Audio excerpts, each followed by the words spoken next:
The millionaire had always believed his life was untouchable, a perfect blend of wealth, influence, and a carefully curated image of domestic bliss. His mansion sat on acres of pristine land, the kind of place where fountains danced at the driveway entrance and every wall gleamed as if it had been polished by sunlight itself.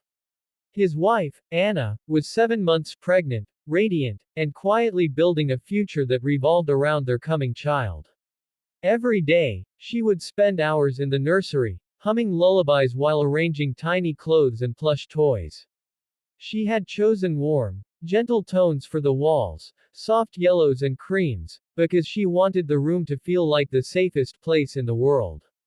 What Anna didn't know was that her husband's heart had long been wandering. For months, he had been entangled in an affair with Vanessa, a striking woman who knew exactly how to wrap herself around his weaknesses. Vanessa was everything Anna wasn't, at least in his mind: impulsive, fiery, and unapologetically selfish. She didn't want to build a home or raise a family. She wanted luxury, attention, and the kind of power that came from having control over a man like him. The tension between them had grown when Vanessa discovered Anna's pregnancy. To Vanessa, the baby wasn't just a child, it was competition. She saw how the millionaire's attention was shifting, how the idea of fatherhood was reshaping his priorities. The nursery became a symbol of what Vanessa hated most: the life Anna was about to have that she never would. Her jealousy festered until it twisted into something darker. One evening, while the millionaire was away handling a business deal, Vanessa found her way into the mansion. She had a spare key. He had given it to her months ago without thinking about the consequences. She walked straight through the grand hall, her heels clicking on the marble floor, and headed toward the nursery. The moment she stepped inside, her lip curled. She saw rows of neatly folded onesies, shelves of storybooks, and a crib adorned with a delicate mobile of stars. Everything smelled faintly of baby powder and lavender. To anyone else, it might have been heartwarming. To Vanessa, it was unbearable. With deliberate cruelty, she began tearing the room apart. She ripped clothing from hangers and tossed them across the floor. She overturned baskets, spilling diapers and toys in every direction. She grabbed a vase from a shelf and hurled it at the wall, shattering it into glittering shards. Then she moved to the crib and dragged her sharp nails across the wood, leaving deep gouges. By the time she was done, the nursery no longer looked like a place of love, it looked like a crime scene of spite. Anna returned home that night to find the destruction. She froze in the doorway, her breath caught in her throat. At first, she couldn't process it. Her mind refused to accept what her eyes were telling her. Then the reality sank in, and the sobs came. She clutched her stomach protectively as tears streamed down her face. She knew instantly who had done it. Vanessa's perfume lingered in the air like a cruel signature. When the millionaire arrived home later, Anna confronted him. She didn't shout. Her voice was cold and steady, which somehow cut deeper. She told him exactly what had happened, and when he hesitated, she knew he had already betrayed her with his silence. His shame was visible, but his first instinct was still to protect Vanessa. That was the moment Anna realized she couldn't stay married to a man who would let another woman destroy their child's sanctuary without standing up for her. In the weeks that followed, Anna filed for divorce. But she didn't just walk away. She had been quietly building something of her own, a small online business selling handcrafted baby items. It started as a hobby, but she poured her grief and determination into it, expanding her product range, improving her branding, and tapping into the network of mothers she had met during her pregnancy. The business grew faster than she could have imagined. Meanwhile, Vanessa's triumph was short-lived. Without Anna's steady presence, the millionaire's life began to unravel. His business deals became riskier, his public image suffered, and Vanessa, bored without the thrill of competition, started to drift away. One day, she left without warning, taking a few expensive gifts but leaving behind a man who was beginning to understand just how much he had lost. Months later, the millionaire's lawyer called him with surprising news. A commercial property he owned, one he had been meaning to lease out, had been rented by a new business owner. When the lawyer mentioned the store's name, the millionaire's chest tightened, the Little Star Baby Boutique. Curiosity got the better of him, and he went to see it for himself. When he walked through the door, he was struck by the atmosphere. It was warm and inviting, with rows of handmade clothes, soft blankets, and carefully chosen toys. The air smelled faintly of vanilla and fresh cotton. Behind the counter stood Anna, looking calm and confident, her baby, now a few months old, resting in a bassinet nearby. She didn't flinch when she saw him. They spoke briefly, and during that conversation, he realized something that made his throat tighten. Anna didn't just own a baby store. She owned the baby store. It was the most successful boutique in the area, and its rapid growth was catching the attention of investors. She had turned her heartbreak into a thriving empire, one that didn't just support her and the baby, it put her in a position of independence and strength he had never given her credit for. The millionaire left the store that day with tears in his eyes, not because he wanted her back, but because he finally understood the magnitude of his mistakes. The nursery Vanessa had destroyed was gone forever, but Anna had built something far more powerful in its place, a life where she didn't need him at all. And that, more than anything, was what broke him. Would you like me to also craft part 2 so it continues into the revenge side of the story? Sure, here's a 1,000-word expanded part 2 continuation of your Millionaire Stories concept, keeping it in the same over-the-top, emotional, betrayal meets revenge style. The scent of fresh paint and lavender had once filled the nursery.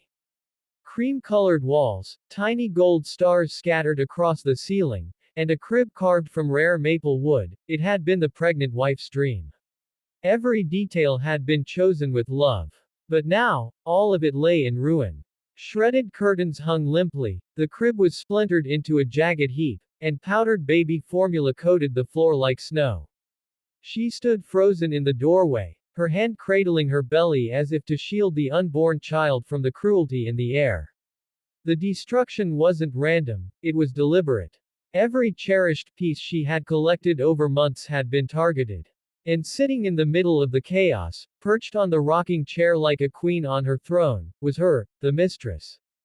Draped in a silk robe that screamed luxury, the mistress didn't even flinch when the wife gasped. She just sipped from a crystal champagne glass, eyes glimmering with satisfaction. You thought you'd win, she purred. But in this house, I decide what stays and what goes. And your fairy tale. It's over. The wife's throat tightened. This was for my baby, she whispered, her voice trembling but steady enough to carry the weight of her heartbreak. Oh please, the mistress replied, setting her glass on the windowsill as though she owned the very air in the room. Your baby's father belongs to me now. I'm just clearing out old clutter. The wife didn't cry, not yet. She knew tears would give the mistress too much satisfaction. Instead, she looked past the wreckage, past the smug smirk, and locked her eyes on the one thing the mistress didn't know, the wife's secret. 2 months earlier, when she'd first suspected her husband's affair, she'd started preparing, not just emotionally, but strategically. And the centerpiece of that strategy was the baby store. It wasn't just any boutique. It was the most exclusive baby supply shop in the city, catering to the ultra-wealthy. Imported cribs from Italy, cashmere baby blankets, limited edition strollers, items so rare that the waiting list stretched for months. The wife had inherited it from her grandmother and had been quietly expanding it for years, pouring her savings and her business acumen into making it a haven for new parents who wanted nothing but the best.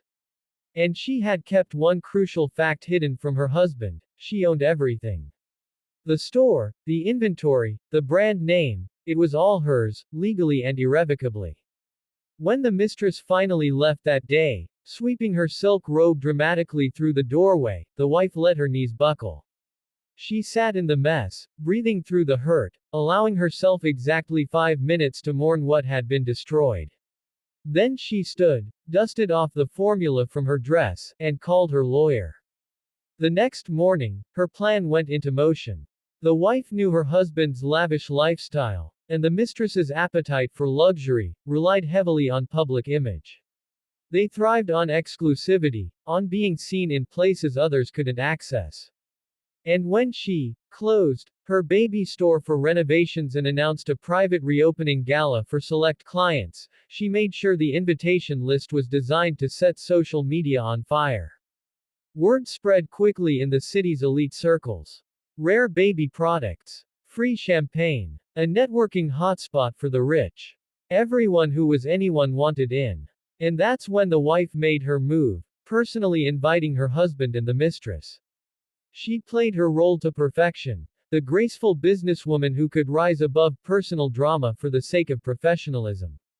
The night of the event, the boutique shimmered under soft golden lights. Every display was perfect. Cribs adorned with hand-embroidered linens, shelves stocked with designer diaper bags, jars of organic baby lotion that smelled like vanilla clouds. Paparazzi hovered outside, flashes exploding as luxury cars pulled up. The husband arrived in his tailored suit, the mistress glittering beside him in a gold gown. They looked confident, too confident. The mistress's smile was almost daring the wife to falter. But the wife didn't flinch. She greeted them warmly, shaking the mistress's hand like they were old friends. Once the boutique was packed and the cameras were rolling, the wife tapped her glass for attention.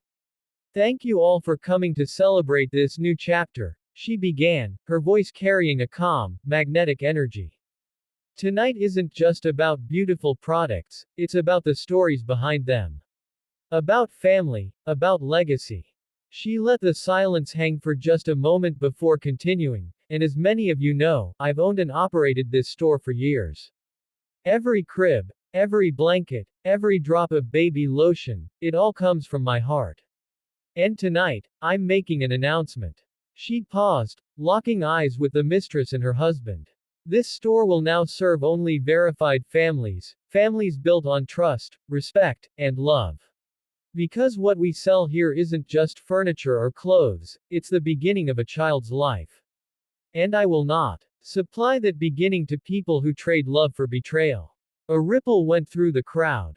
Cameras clicked. The husband's smile faltered, the mistress's smirk dissolved.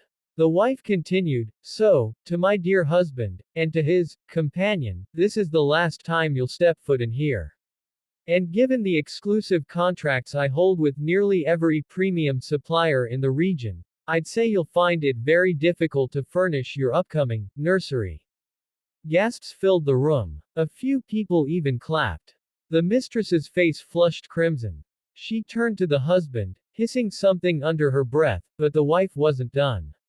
"Oh," she added, her voice honey-sweet, "and since you two have been enjoying the financial benefits of my hard work for years, I thought you should know, the store's profits, quite substantial, will now be directed to a trust fund for my child.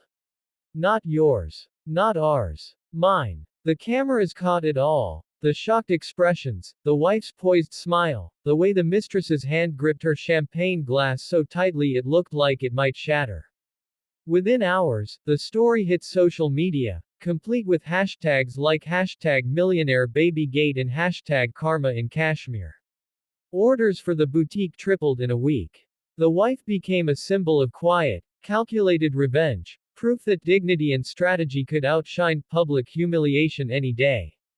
As for the husband and mistress, their attempt to start a family in style collapsed before it began.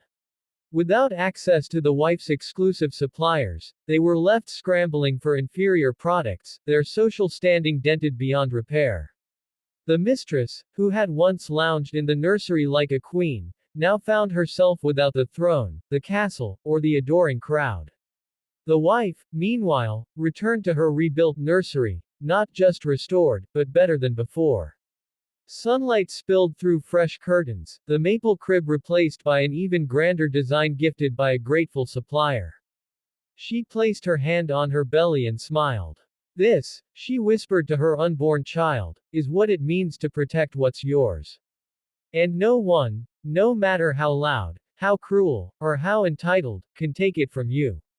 Outside, the world buzzed with her story, but inside that nursery, there was only peace. The war had been fought and won, Not with shouting matches or broken glass, but with patience, intelligence, and the quiet, unstoppable force of a mother who refused to be broken. And somewhere in the city, the mistress scrolled through endless articles about the wife she had underestimated, realizing far too late that sometimes, revenge doesn't come in flames, it comes in gold-embroidered baby blankets, sold out until next year. If you'd like, I can also make a part 3 where the mistress tries one last desperate move to reclaim her pride and the wife counters with an even bigger twist. Would you like me to do that next?